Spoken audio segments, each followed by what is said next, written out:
and tonight I'm going to read encounters from the Fairy Census. Now, if you aren't familiar with the Fairy Census, what it is it's an ongoing academic research project by Dr. Simon Young, who's a British folklore historian, and what he's doing is he has a survey set up.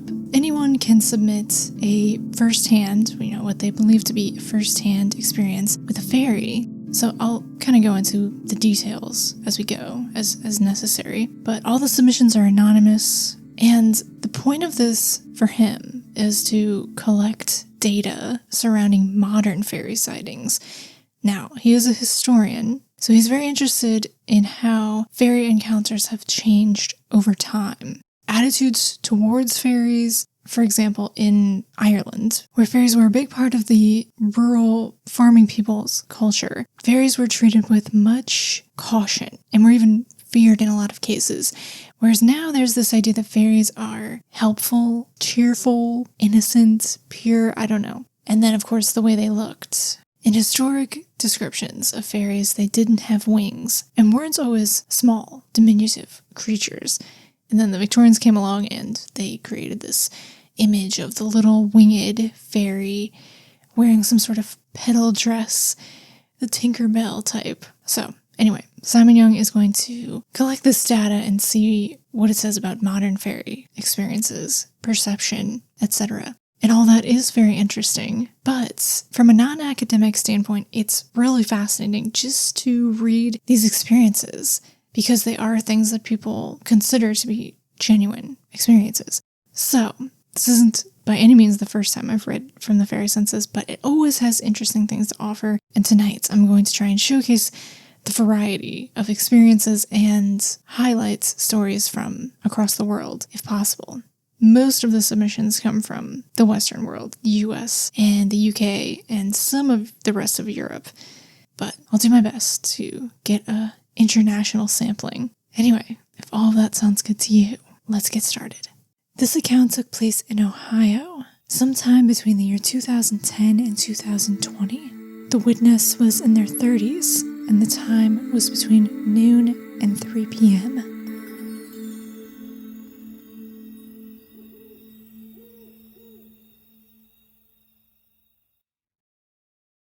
I was taking a break from yard work and drinking water when I noticed something standing on the side of the driveway. It was black, about 1 foot tall, and had a slender, muscular body with wings on its back that were folded. The arms looked just a little too long, and the fingers came to sharp points. Its head had a sharp, pointed chin with 2 horns on top. The legs were shaped like a dog's hind legs. The feet, with the exception of the toes, were normal, human-like. It also had a tail, about 8 inches long. It looked at me for a few seconds, jumped down from the railroad tie it was standing on, and slowly strolled across the driveway, looking at me occasionally. Upon reaching the other side, it jumped up on the railroad tie with a wing flap. The wings were bat-like. Once on the tie, it looked at me again like it was considering something. Then it jumped down and went under the railway tie. I moved the tie, but nothing was there. I could hear it step on the stones as it walked. It sounded much heavier than it looked. This was only the first encounter with them. Other run-ins came in later. I believe fairies are elemental forces of nature.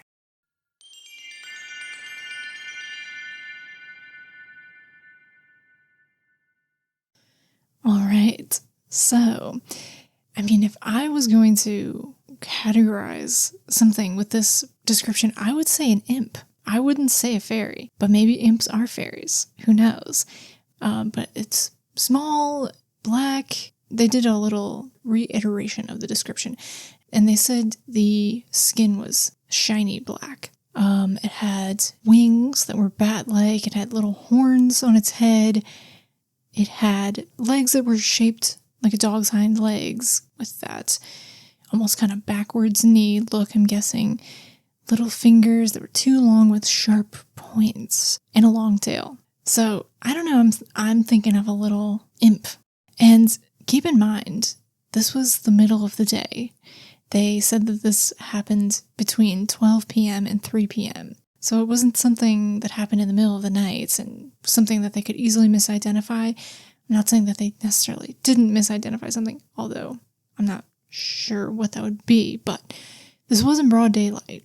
So, as I said in the beginning, when you're submitting something to the Fairy Census, it's a survey and you go through all these questions. One of them is, what time of day did the experience take place? And then, of course, you write out your whole experience in a text box, right? But some other things are, how often do you have supernatural experiences? And you can say frequently, every once in a while, or never, or almost never. And this witness checked off that they never or almost never have supernatural experiences. Now, I have to admit, I kind of find those to be not the most interesting, but when I see that, I find it pretty compelling, I guess, because, I don't know, it seems like maybe there's someone who isn't, well, they don't normally have supernatural experiences, so it's not something they're used to or desensitized to. So maybe in that way, it seems like it holds a little bit more weight to me, but I hate to say that and make it seem like I don't believe people who have frequent supernatural experiences. It's just something that I notice and holds weight to me. However, they did say at the end that this was only the first encounter with them. I don't know if they mean fairies in general or more of this kind of impish kind of thing. Other run-ins came in later. So I don't know if that's conflicting with their never or almost never has supernatural experiences or not.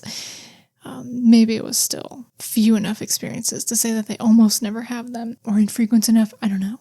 So another thing that they checked off is that they were undertaking a repetitive task, and they were doing some yard work. So who knows, maybe they were raking, maybe they were chopping wood, don't know, but something repetitive. And when you do these kind of repetitive, tedious activities, you do kind of go into a trance-like state almost, right? You go into autopilot, your mind can wander because you're doing something that doesn't really take a lot of focus. Same thing happens with driving. So Simon has included this question on the survey, were you undertaking a repetitive task? Because he has a working theory that, as I said, doing these kind of repetitive things, he gives the example of picking blackberries. You go into this trance-like state maybe when you're in this kind of state where your mind is wandering. Maybe perhaps your perception is more open to having this type of experience.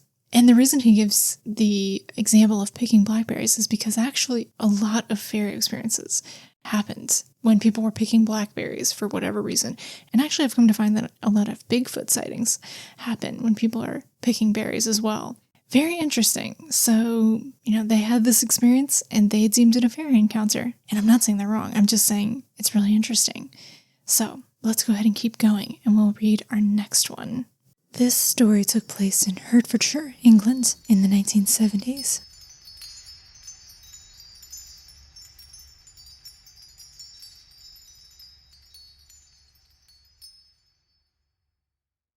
I was about 6 years old, in my bed, which would have been about 8 p.m., as that was my bedtime. It was midsummer time and very light outside. I couldn't sleep because it was so bright. I was watching the window, not really thinking of anything, when a small periscope raised up from behind the window, and from the top hole, little tiny fairies flew out. I can't remember what they looked like or what they wore. I just remember being overcome with how beautiful they were. They were all riding tiny peacocks, and they flew around the window. It was very natural and joyful. I looked up to the ceiling, and more tiny little people were riding on carousel horses around the ceiling light, bobbing up and down in a carousel motion. It was the most joyous feeling. I felt filled with golden light and joy. I looked away to see if there was anything else, and when I looked back, they were all gone. I tried, but was never able to see them again. It was just what it was. I knew in my bones they were fairies. There was no doubt in my mind. My father saw fairies as a child as well, and I wonder if it runs in my family. I also saw a fairy in the same house my father grew up in. His experience was very different to mine.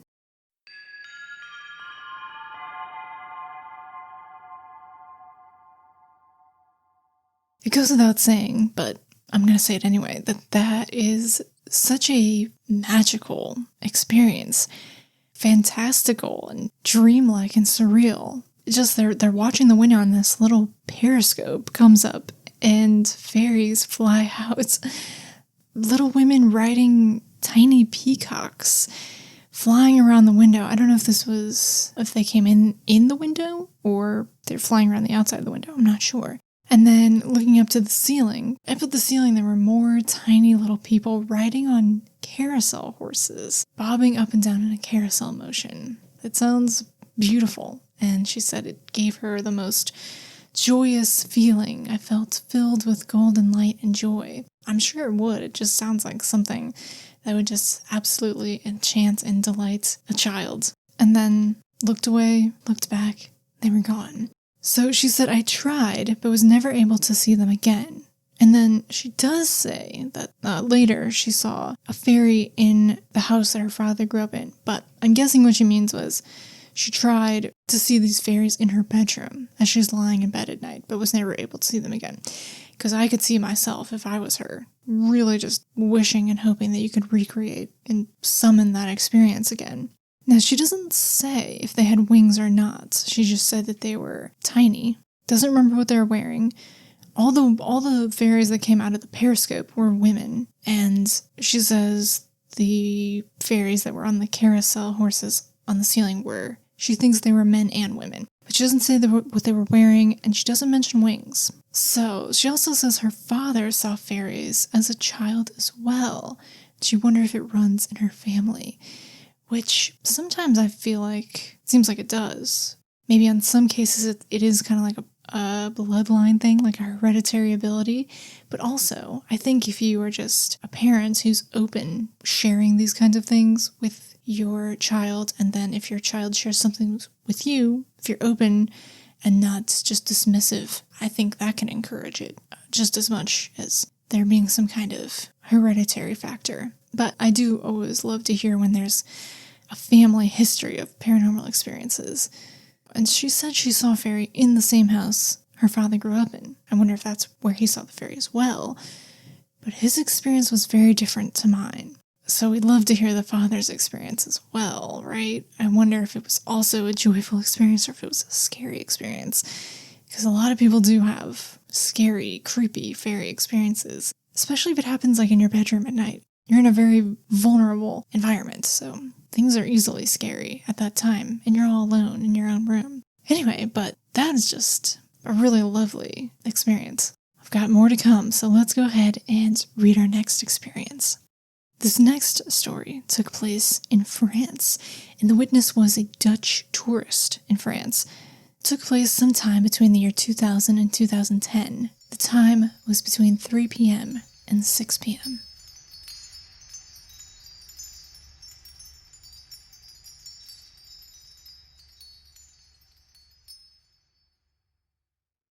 I was 13 years old when this happened. We were on a family holiday in France and stayed in an old silk mill. With the garden lay an acre of grassland that led to a ruined house and a water well. If you passed through the ruined house, you'd reach a dried-up river. It was clear that usually the water would flow through, but extreme summer heat had reduced it to a slow trickle with several deeper pools. Me and my sisters would explore the area a lot. We saw strange burrows made out of thorned blackberry bushes.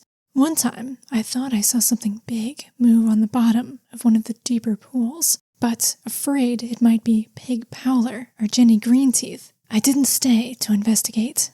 One day, I was walking far down the dried river alone. Slowly, an uncanny feeling started to build up. The wind playing through the trees was getting stronger and stronger, as if blowing in warning. As it got stronger, I decided I should go back. The moment I turned around, the wind started blowing even harder. On the riverbanks, the trees were wildly shaking. I sped up my pace when I saw figures shoot past on the forested riverbanks. The way you see wolves circle someone in the woods in movies. They move through the thick trees, and you can never quite see where they are, but you know they're there. They were pale, humanoid creatures, slightly shorter than a human would have been. They didn't wear clothes, but seemed to have a moss that grew over their bodies, covering them. By now I had broken into a sprint, feeling really scared and unwelcome. They kept hunting me from the riverbanks, throwing sticks and rocks at me. I never quite got to see their faces. I was running too fast. When I was climbing back up the bank and into the house, the ruckus stopped. The wind stopped blowing, and I couldn't see the creatures. But somehow, not seeing them anymore was even scarier than seeing them, especially because I could still feel them watching me. While carefully making my way to the exit, a bright green snake dropped from a tree near me. I have no clue if this was in any way related to the creatures, but it made the experience all the more surreal. I later went back there, and while the place still had that mysterious aura it had had since day one, I didn't see the creatures again. Still, they did leave traces there, as the burrows seemed lived in, and often things around there would be moved.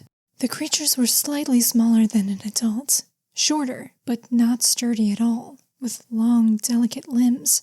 They were very pale, almost luminescent white. They could move through the forest at an incredible speed, sometimes moving on all fours. They wore no clothes, but their bodies were covered in moss that seemed to be glowing there naturally. Their hair was also a white silver gray, darker than their bodies.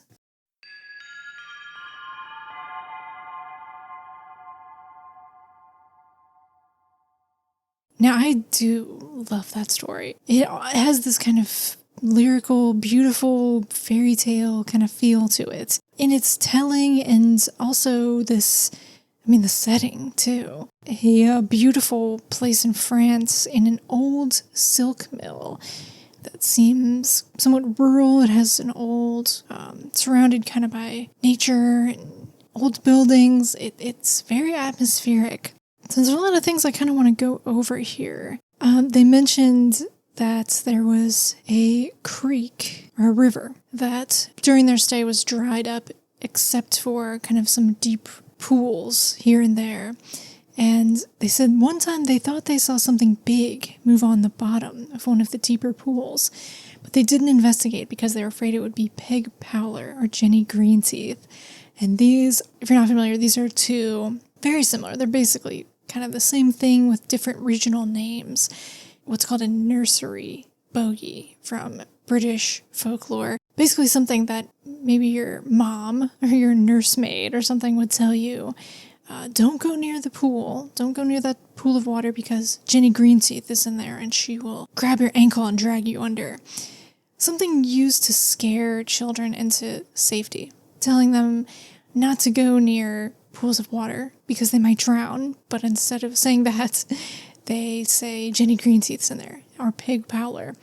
They're basically these hag kind of women with long hair, maybe long green hair that's made out of duckweed or some kind of aquatic plants or algae. And they'll reach out and grab your ankle and pull you in the water and tear you asunder and eat your innards. They're really quite creepy. I love them, though. Very spooky creatures. So, it seems like they're pretty familiar with English folklore. So, one day, they're down walking in this dried river, and they start having this weird feeling, this uncanny feeling. And then the wind starts blowing, and they start seeing figures in the trees on the banks of the river, and getting this feeling of being hunted. And then they do catch sight of these creatures that were somewhat short, slightly shorter than an adult human of average height, but had these long, thin limbs. I mean, I am kind of curious what they look like, because they do say that they have white skin, but their white skin is covered in green moss, and that they also have white hair. So is the white hair on their head, and then their body is covered with moss, and I wonder where the skin is visible, because I could tell they weren't wearing clothes either. Very interesting details. I just couldn't quite get a perfect picture. But what I'm imagining kind of like a Bigfoot type creature, perhaps, with white hair, long hair on the head, white skin on the face, green mossy hair covering the body. Maybe like the feet and the hands and the face are hairless. I'm not sure. Anyway, it made me kind of think of like a Bigfoot type creature. And they did mention that they started throwing sticks and rocks at them from the riverbanks. And that's a behavior that's often attributed with Bigfoot. It's called lithoboly, throwing rocks specifically. It has its own name. So and then they start running away. They didn't get to see their faces. They're running very fast. They finally get back into this ruined house that they have to go through to get to the river or back to the silk mill. And then the wind stops, the ruckus stops, they don't see the creatures anymore. They still feel that they're watching them though. So it seems like they only saw them once. I couldn't quite tell. So I'm guessing all this description is just from that one experience. You could say it's a lot of detail to take in, especially since they say they're running really fast. I couldn't see their faces. Who knows? In these types of situations, it's like a car accident, right? Time seems to slow down and you take in. So you're almost like extra perceptive in these types of experiences, perhaps. Or maybe your mind fills things in after the fact. Maybe it was kind of like a third eye experience where they didn't physically see the creatures and it was something that was kind of something they saw in their mind's eye. I don't know. They did say that they were throwing sticks and rocks at them, so that seems pretty physical. And also, I mean, they said that they are Dutch, so English is not their first language, right? So maybe some things are lost in translation. I'm pointing that out just because it's things I'm noticing, but I'm also trying not to scrutinize their experience. The description, of them is really, really striking to me. And this is another thing where you are like, whoa, that's not what I think of a fairy as being. That's really honestly quite unique. And if anything, it made me think of a Bigfoot or a Littlefoot. They also said that there are these burrows. They called them burrows of thorned blackberry bushes or brambles.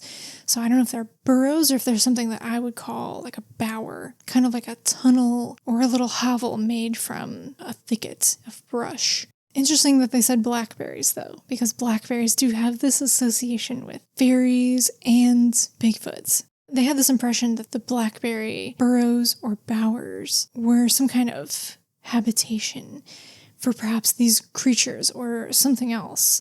So they did answer the question on the survey, why do you think these are fairies? This question is kind of phrased, why do you think this was a fairy experience as opposed to something else like a ghost experience or an alien experience? And their answer was, quote, this completely depends on your definition of fairy. I go for the broader English ones, which includes goblins, brownies, boggarts, and a lot of other unseelie creatures. Certainly not just petal-winged ones. I believe them to stand in contact with nature. These creatures seem to have a strong connection to the natural area where I found them. End quote.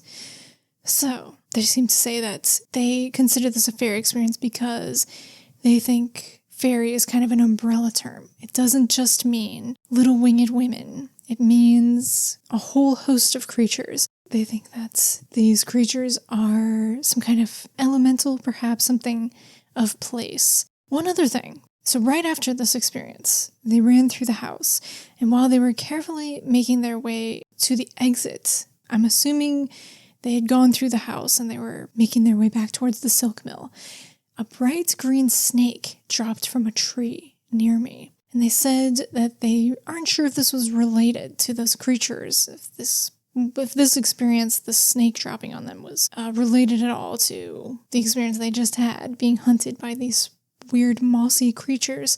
But it did make the experience all the more surreal, understandably, because very weird.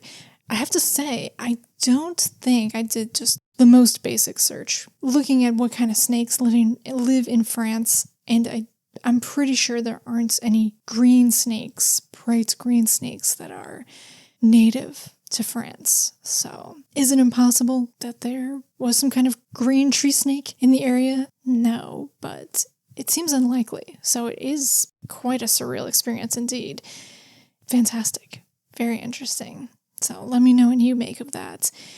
Let's go ahead and move on to our next one. It's very brief. It took place in Scotland in the 1990s when the witness was in their 20s. The time was between 9 a.m. and noon.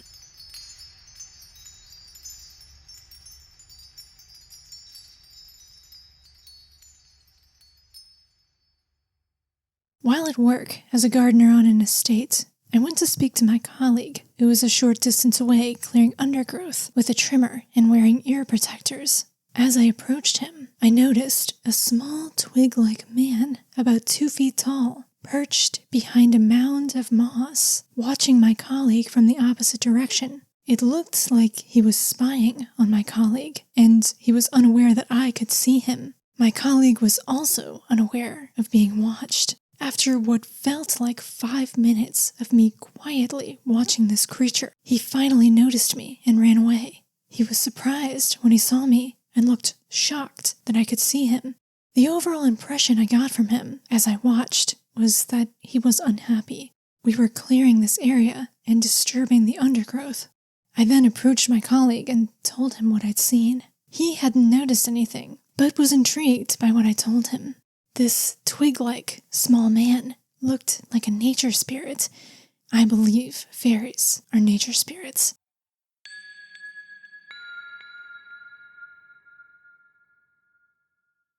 Okay, so now, as I have said, this comes up often that people observe a creature and find that the creature, once it's noticed that it's being watched, being perceived, is quite shocked to be perceived. I've also heard this theory. I think it was someone who was a guest on the Modern Fairy Sightings podcast, or maybe it was even the host, Jo herself, who said that there's this theory that if you keep your eyes on something like this, like a fairy or something, as long as you keep your eyes on it, it can't disappear.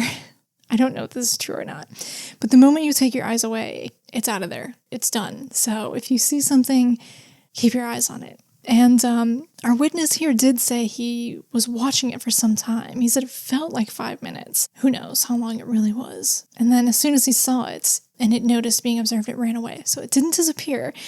It ran off. Ever since I heard someone say that as long as you keep your eyes on them, they can't vanish, I've kept that in my mind, and it's interesting. So the description of this is just a twig-like man. Looked like a nature spirit, and was watching this yard work, gardening, from behind a mound of moss, seemingly unhappy that this clearing of undergrowth with trimmers and such was being done.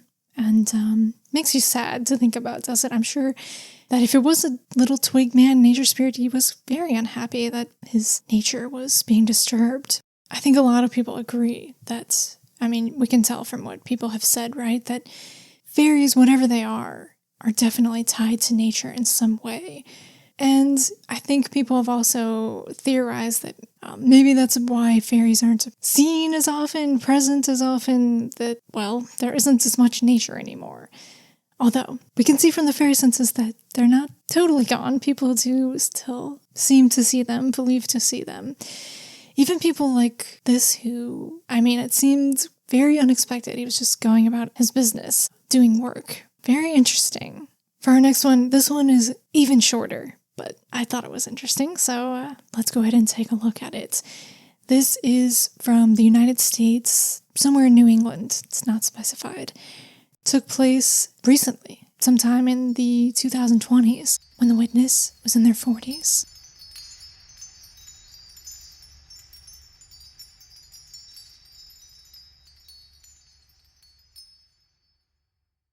There is a family of what I would call gnomes living in my home.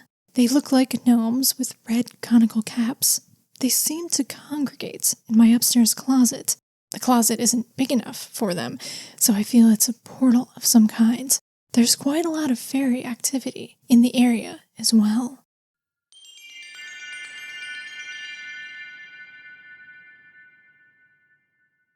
Okay, so I feel like we get very little details for how seemingly incredible this is. They're very nonchalant about having a family of gnomes living in their closet. I just selfishly would love to hear more. So, yeah, that's all I have to go in. They have a family of gnomes that congregates in their closet. Clearly, they've seen them. Again, I don't know if it's a physical or some kind of third eye experience. Gnomes with red conical caps. I wish I knew kind of how big they were. I just wonder, do they see the gnomes going in and out of the closet? Do they open the closet and find a pile of gnomes inside? I really just would love to know more. It's fascinating, right? So they do say that they think that their closet is some kind of portal because, well, it's not big enough to house a family of gnomes. And this is a pretty common idea, that closets have this twixt and tween nature to them. I mean, this goes back to Narnia, right? I know Narnia's a fictional story, but this idea harkens back that closets can open up into other worlds. And I actually have a prior episode called Windows, Wardrobes, and Hallways. I think this is before I was numbering them, so it's called Windows, Wardrobes, and Hallways, and Corridors, or something like that. Anyway, but I read a few stories that concern closets and wardrobes, and it comes up again and again. You find it all the time. And then also like monster in the closet, the boogeyman in the closet. There's something about closets that lends this idea that they are some kind of liminal or twixt and tween place that can open up to some other realms, other planes of existence. If you are the person with the gnomes in your closet in New England, we'd love to hear more. I think I speak for everyone. All right, let's move on to a bit of a slightly longer narrative with a little bit more description. This one took place in Belgium in the 90s when the witness was in their 20s, and the time was between 9 a.m. and 12 p.m.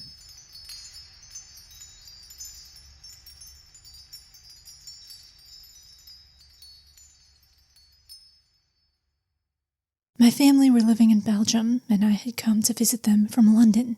I was about 21 years old. The house was an old and very haunted townhouse on a fairly busy street. The garden was very small, with 10-foot walls and surrounded on all sides by a large apartment block. I was stood on the patio with my father and sister. I think they were doing something, but I was just standing around chatting to them.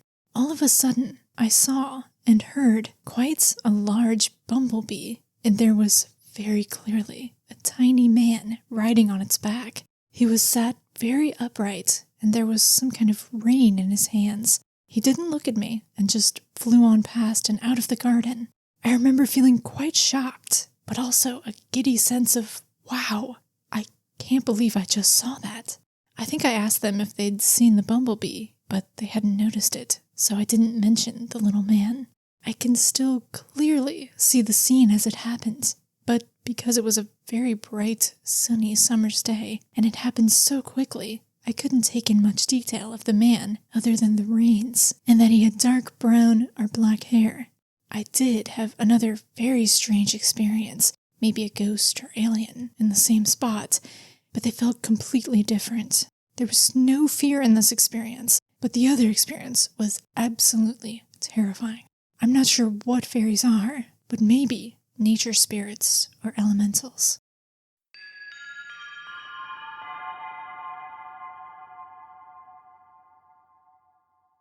All right. Well, safe to say that's pretty adorable. A little man riding a bumblebee, and he's got reins, like this bumblebee's some kind of mount, like a horse or something. It's really cute, and just happened in a flash. Broad daylight. They did say that they had another strange experience in the same spot. They also said that this house was very haunted.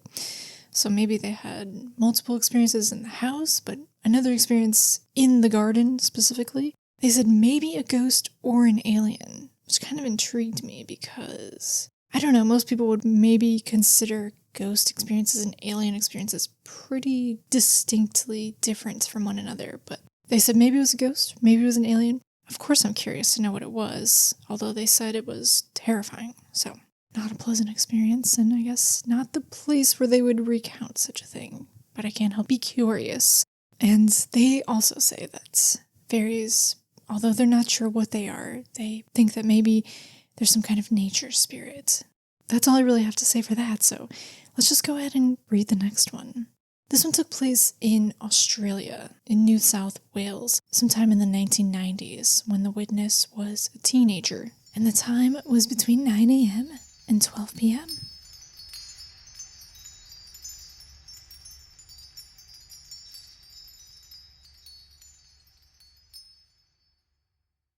I was down by the creek in the bushland on the acreage we lived on. I was skipping stones on the creek when the stone I had just tossed stopped and floated in place in the middle of the creek. A small head emerged from the water, and it became clear that it was this creature who had caught the stone and was holding it just above the water.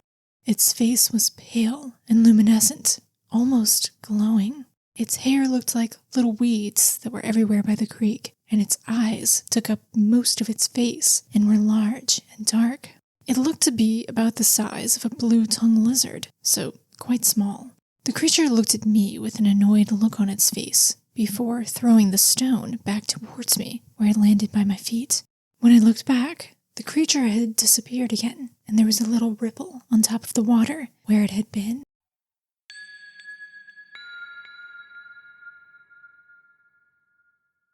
Okay, so before I make my comments, I will read some of the questions that they answered. When asked on the census, why was this a fairy experience instead of something else? Ghost, alien, angel, etc. The witness said, quote, "It just felt more like some kind of nature spirit or magical being and very mischievous," end quote. And when asked, what are fairies? They say, quote, "Creatures of nature, spirits, magical beings," end quote. So yeah, we're still in consensus for the most part, I think, that fairies are nature spirits. And even though we have all these differing descriptions, I think people could turn to the Fairy Census to report these experiences because they feel that this was a nature spirit and fairies are nature spirits. They said that this being was about the size of a blue-tongued lizard. I didn't know what size a blue-tongued lizard was, so I'll tell you, just in case you don't know. It says online that blue-tongued lizards, which are a type of skink, typically measure between 14 and 24 inches, or 35 to 60 centimeters. So, I mean, in my opinion, kind of a big lizard, but very small, little humanoid creature, right? So, they were in nature. They were skipping stones on the creek, which I think could fall under one of those repetitive actions, or sort of a meditative activity, because it is that way. I used to skip a lot of stones in the creek that I grew up next to. I mean, your focus is on nature, right? You're focusing enough that you're looking to see how far your stone went, how many skips you got, maybe. But if it's something you're familiar with, I mean, you can just pick up stone after stone and just fire them off, right? But maybe they were also being a little disruptive when they were skipping these stones, because they said this creature that emerged from the water looked quite annoyed and caught this stone in midair. It's almost like, can you cut that out, please? Kind of like the little twig man, where it's like, hey, you're disturbing my area here. Don't do that. So, the way they describe this being, pale, luminescent face. Its hair looked like the little weeds that were everywhere by the creek, and its eyes took up most of its face and were large and dark. This, I mean, we mentioned earlier Jenny Greenteeth and Peg Powler. Of course it reminds me of them. It's this water. They didn't really say if it was a woman or not. I'm just going off of long hair, which isn't completely fair.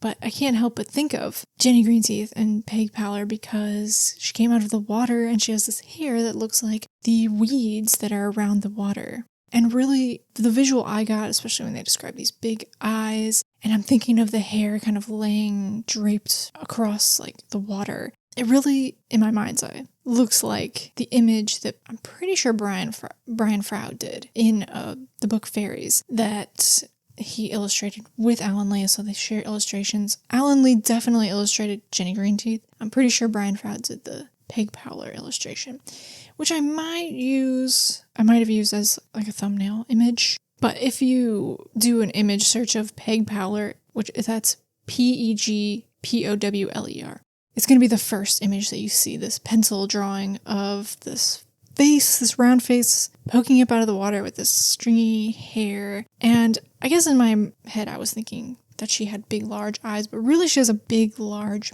mouth. She's pretty creepy. Anyway, of course I thought of her. Of course, they looked away, looked back, and she's gone. I wonder, they don't say if they saw like a hand catch the rock. They just said that the rock stopped and was floating in place. And then it became clear once they saw the head emerge from the water that this was the creature who caught the stone and was holding it just above the water. But they don't really say if they see a hand or if the creature has just kind of caught it with some kind of magic power and is holding it there. Yeah, anytime something like Jenny Green Teeth or something like that comes up, I'm very interested. So, probably a pretty jarring experience. Fascinating, though. Well, let's go ahead and move on. I have just a couple more. This one took place in Turkey, and this one was submitted by email, so I don't have all that survey information. They say some of the details in their narrative, but they don't have all the questionnaire they filled out. This is an option if you want to submit to the Fairy Census. You can just send an email, but it's more helpful if you can take the time and effort to fill out the survey with all the questions, because then we get all that interesting data, right? Anyway, so all I know, besides what they tell us in their accounts, is that this took place in Turkey. So let's go ahead and take a look at that.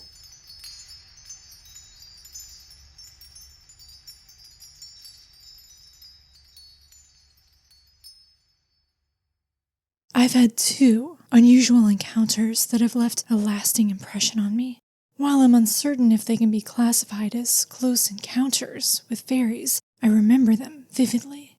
Let me recount the first experience, which took place when I was around 5 or 6 years old.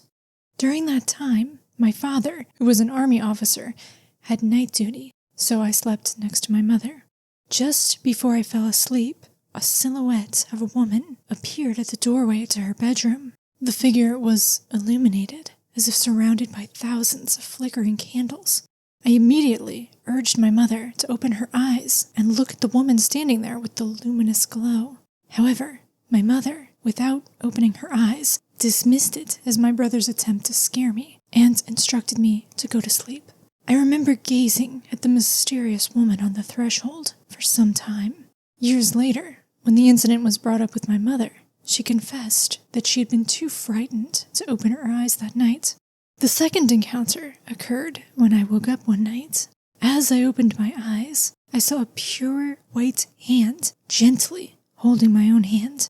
Confusion and curiosity filled my mind as I examined my right hand, then my left, questioning whose white hand was grasping mine. Slowly, the hand dissipated, leaving me with a profound sense of wonder and my heart melting with a strange mix of emotions.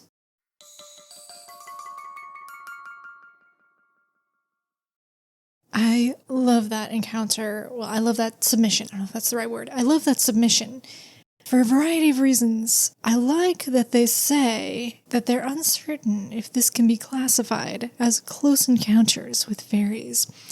So people who know anything about UFOs, extraterrestrials, or whatever, know that there is a system of contact, basically, if you have an experience, called the Close Encounter System. It was developed by J. Allen Hynek, who was an astronomer and a very notable ufologist. He was part of the Project Blue Book for the U.S. Air Force, and yeah, he developed the Close Encounter System, which even people who aren't UFO nerds will be at least familiar with that phrasing. Close Encounter of the Third Kind, right? Is this Steven Spielberg movie. I've actually never seen that movie. I should probably see it. So it's basically defined like this. A close encounter of the first kind would be you spot something in the sky and it leaves no evidence. You just see a flying saucer fly by. Close encounter of the second kind would be a UFO leaves some physical trace, such as burns on the ground or broken branches. A close encounter of the third kind would be you make contact with a UFO. You actually see some kind of extraterrestrial. It was later extended to include close encounters of the fourth kind, which I'm not going to go into all of that right now. But anyway, you get the idea. So I was tickled when they said close encounters with fairies. Well, one, many people have made the connection between similarities with UFO or extraterrestrial encounters and fairy encounters. Probably the most famous person who's made the connection is an author, astronomer, computer scientist, ufologist, of course, named Jacques Vallée. In his book, Passport to Magonia, he makes all these comparisons between fairy encounters in folklore, in Irish folklore, and UFO reports. So recently, Dr. Simon Young, who is behind the Fairy Census, he recently threw out his little proposal for a close encounter with fairies system. And this is on his Substack, which is called Simon's British Mythology Substack. Highly recommended, of course. He posted this January 2nd, 2026. It's called Fairy Encounters of the Third Kind. And I won't read the whole article, of course, but I'll just read a little bit here from the intro. It says, quote, I have spent a good deal of time in the last decade trying to understand mutating human-fairy relations in our historical sources. It is, after all, extraordinary how fairies have changed in human eyes. In Anglo-Saxon England, they were lithe daemones of human dimensions who were likely to kill you. In modern times, they are SWFs, small winged fairies, that hover over rose bushes like butterflies. How can we best measure this change? Now, this is, of course, one of the functions for him of the Fairy Census, right? Is to look at modern fairy attitudes, encounters, descriptions. So he says, for a number of years he has tinkered with a fairy scale, shamelessly borrowing from ufology. So here's his close encounters scale for fairies. So a close encounter of the first kind would be there is a sensorial encounter. People see, hear, or smell fairies, but there is no interaction. Close encounter of the second kind would be there is light interaction between fairies and humans with no long-lasting effects. Fairies, for example, plait your horse's mane, or perhaps they pixie lead you into the marshes. And then a close encounter of the third kind would be there is strong interaction with serious consequences. This might include marrying a fairy and or having children, using a fairy as a familiar to get magic powers, or fairies killing or changing human neighbors who annoyed or intrigued them. Anyway, I derailed just because I was very tickled to see that this person mentioned that they're not sure if it could be classified as a close encounter with fairies. And there's this recent article, the Simon, about close encounter system. Anyway, so they're in bed. They think they're about 5 or 6 years old. Just before they fall asleep, one of these transitional twixt and tween states, a very hypnotic state, right? They see a silhouette of a woman who, I love their description. The figure was illuminated as if surrounded by thousands of flickering candles. Just a beautiful, enchanting description. She's just standing there, glowing, standing on the threshold of the door to another twixt and tween place. They said that they gazed at this mysterious woman on the threshold for some time. So they said something to their mother in that moment, urging their mother to open their eyes and look. But their mother doesn't open her eyes and just dismisses it as perhaps one of her other children trying to scare them. Although she confessed later that she had been too frightened to open her eyes and look that night. I thought that was very interesting because she believed her child, right? But was just a little too afraid to confront it herself.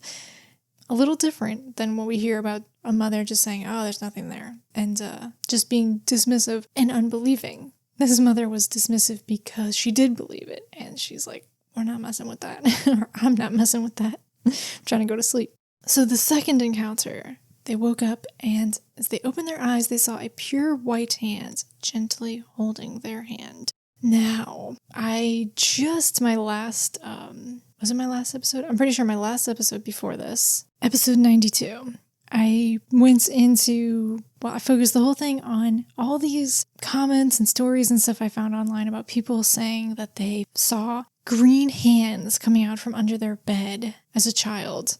I have this interest in disembodied hands in paranormal experiences. It's a weirdly common thing. So I found a ton of green hands. I've found several other colors, but white, I think, has come up not nearly as much as green, but it's the second most common color. So I was so excited when I read this encounter in the Fairy Census, and it had this disembodied white hand. To me, this was a really interesting account. I just love the Fairy Census. All right, well, let's read one more. This one took place in Glasgow, Scotland, in the 1970s, when the witness was under the age of 10. The time was between 9 a.m. and 12 p.m.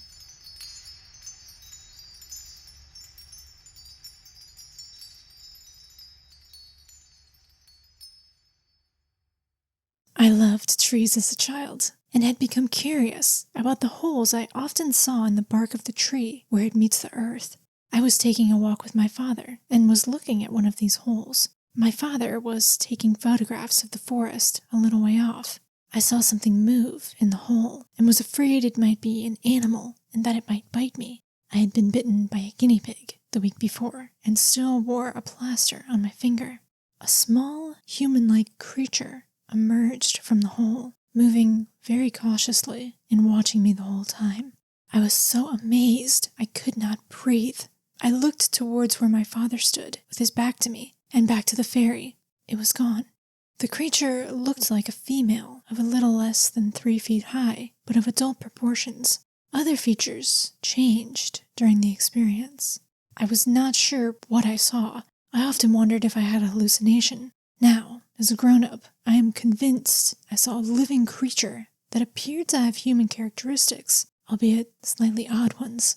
I believe it must have been a fairy.